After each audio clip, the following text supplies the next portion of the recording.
prayer in my husband. I prayed for 7 years for him to take me to church. So don't give up on prayer. And 5 years ago, my daughter-in-law decided that my husband and I were not worthy of seeing our grandkids. And so I got a phone call last week and from my granddaughter. So 5 years of prayer for that. So prayers answered. I've had prayers where I've gotten out of the car, went to the mailbox and said, you know, it'd be so nice if I got that refund check. There's the check. So don't give up on prayer. Big things, little things, God's there to always answer us. So you have your handout. I'm going to grab a pen real quick.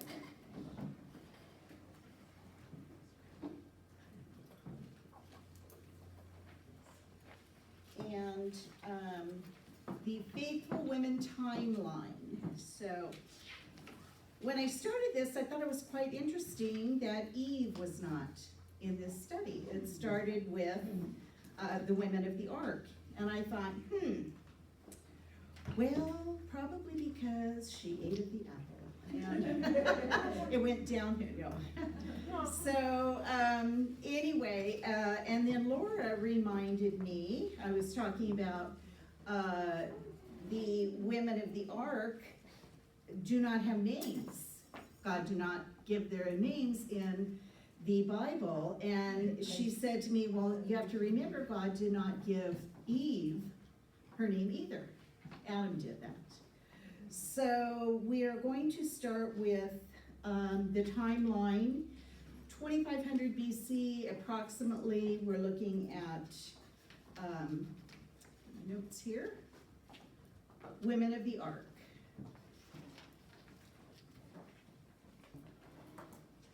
So if you want to write on your timeline, approximately, and it depends on where you look and what you search out, we're looking at probably 2461 to 2457 BC.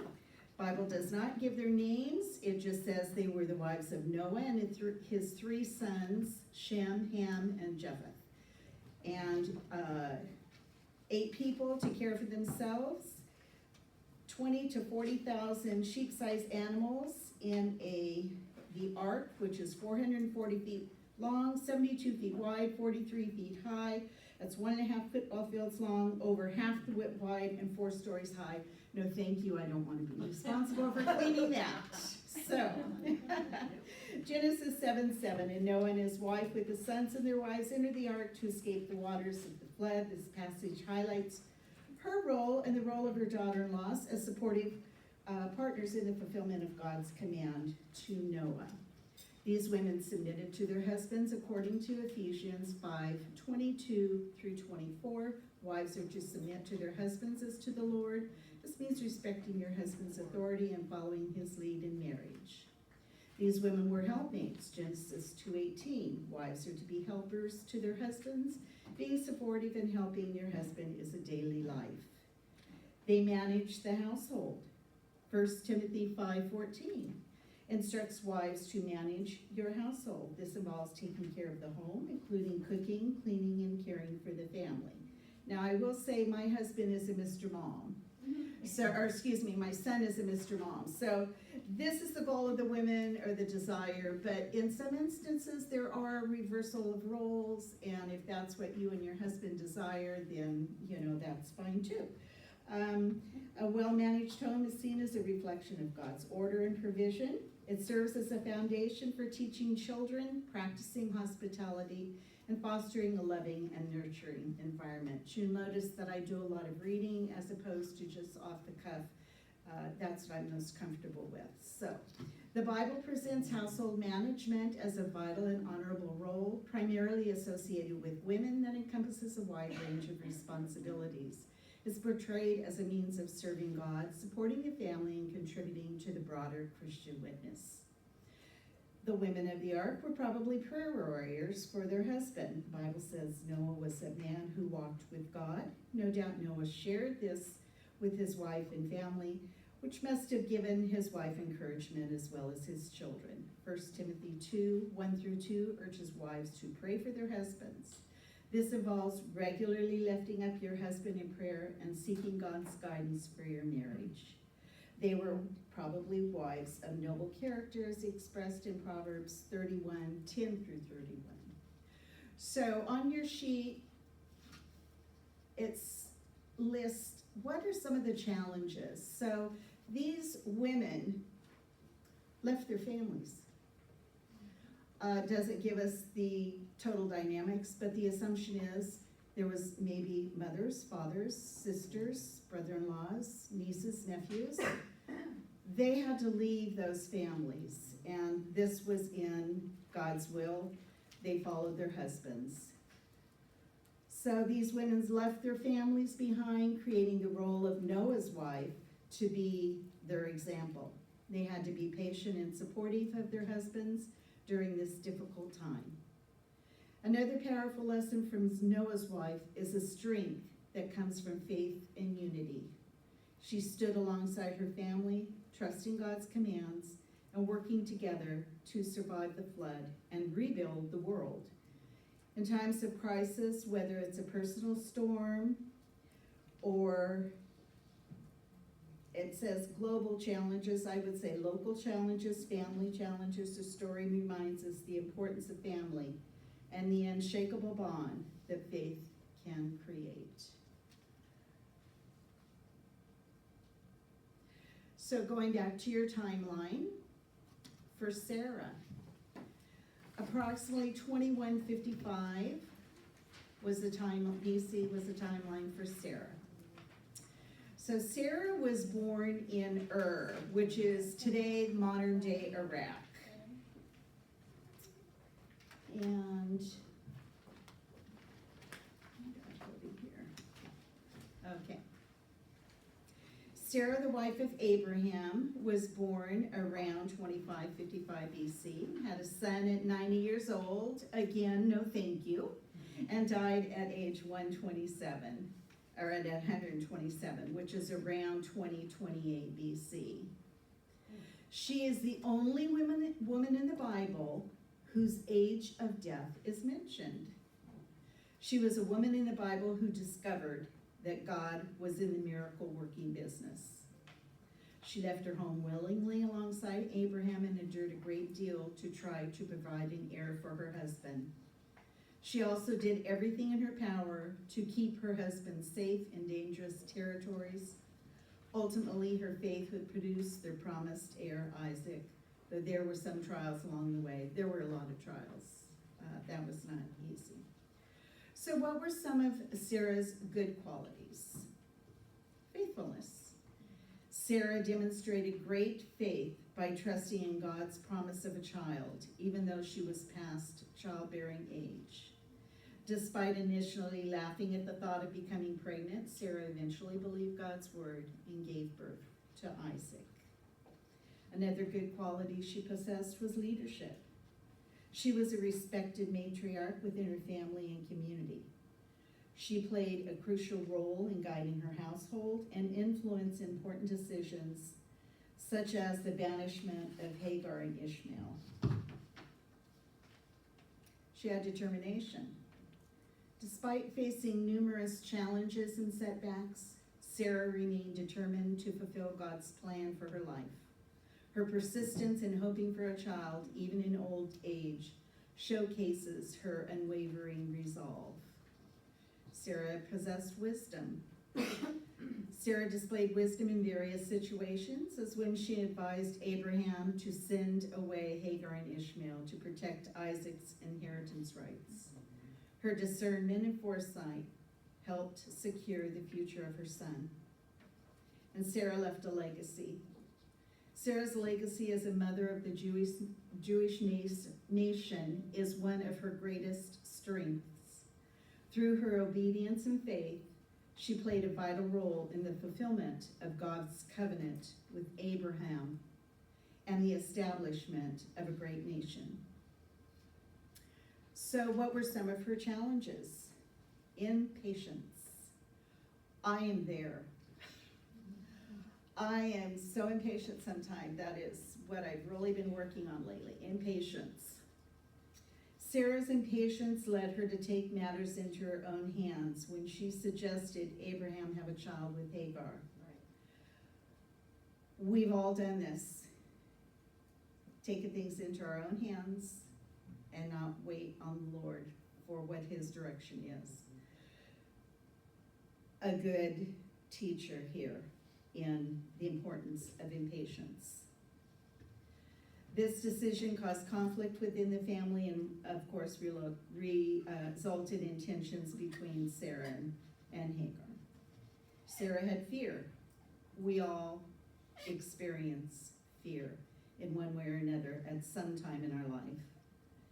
At times, Sarah allowed fear to cloud her judgment and trust in God's promises. Her initial laughter at the prospect of bearing a child in her old age reflected doubt and uncertainty, revealing moments of weakness in her faith. Judgmental. Sarah's treatment of Hagar after becoming pregnant with Ishmael showcased a judgmental attitude. She mistreated Hagar, leading to discourse within the household and ultimately causing Hagar and Ishmael to be cast out. Selfishness. I think we've all had a bout with that at one time or another in our lives. Sarah's desire for a child consumed her to the point of selfishness. Her longing for a son and of her own led her to disregard the feelings and well-being of Hagar and Ishmael, putting her desires above the needs of others. And lack of trust. Despite her moments of faithfulness, Sarah struggled with fully trusting God's timing and provision. Her attempts to manipulate the situation with Hagar and her initial laughter of God's promise exposed her wavering trust in the divine plan. I've met manipulative women, and I'm sure a lot of you have too, and it is disastrous.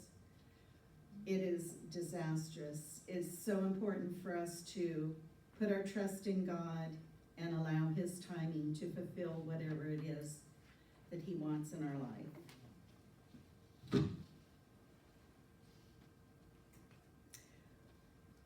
On your sheet, there's encourage. Who to encourage and how?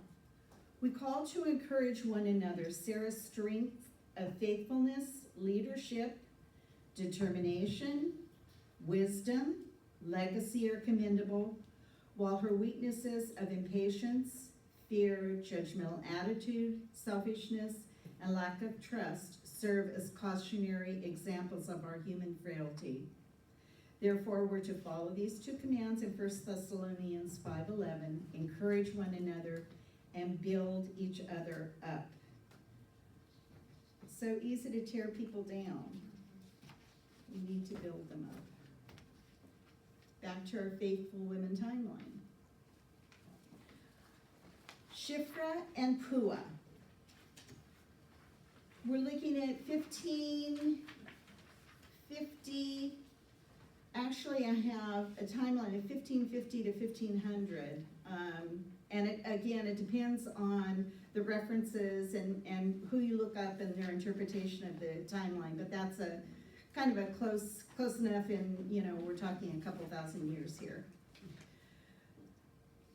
So the king of Egypt spoke to the Hebrew midwives. These were midwives, one of whom was named Shiphrah and the other Puah, saying, when you deliver the Hebrew women, look at the birth stool. If it is a boy, kill him. If it is a girl, let them live. The midwives, fearing God more than man, did not do as the king of Egypt had told them. They let the boys live. You have to remember, and I'll say it a couple times, this is a man's world that these women lived in. You did what the king said. We live in a free country and do what we want. But when the king gave an order, if you didn't follow it, you could be imprisoned, killed, whatever the king wanted. So the king heard about this, summoned the midwives, and said, why have you done this thing, letting the boys live? And the midwife's response to Pharaoh was a lie. Because the Hebrew women are not like Egyptian women, they stated. They're vigorous. Before the midwife can come, they've already given birth. We can't get there in time. Lie. We're told to tell the truth. But these women knew that God's will was for as many babies to be saved as possible, and that was their decision. So, God dealt with the midwives. And how did he do it? The people multiplied and increased greatly. When we obey what the Lord has told us to do, he is pleased and deals with us kindly. And God established household for the midwives because they feared God. One of the, as I was researching, one commentator said they were given homes, that God provided and gave them homes. So that was one of their blessings. So what are some of the challenges that these women faced? Bless you. They were obedient to God in a world that is anti-God. It's difficult at times to obey God. We don't want to offend people. We don't want to make anybody mad. We want everybody to like us. We don't want to get a bad reputation. It's difficult to obey God at times. We don't want to offend people by speaking what is right when they are doing what is wrong. We don't want to be judgmental. And I'm so impressed with the boldness of these two women. And again, I say, remember, this was a man's world in history. What were some of their good qualities? Love. Their love for those suffering parents whose children were being murdered. If you've ever lost a child, you know the grief. John 15:13. This is the International Children's Bible that I thought it says so simply that even a child can understand. The greatest love a person can show is to die for his friends. These midwives knew that was a possibility, but they saved the babies anyway. What sweet love they had.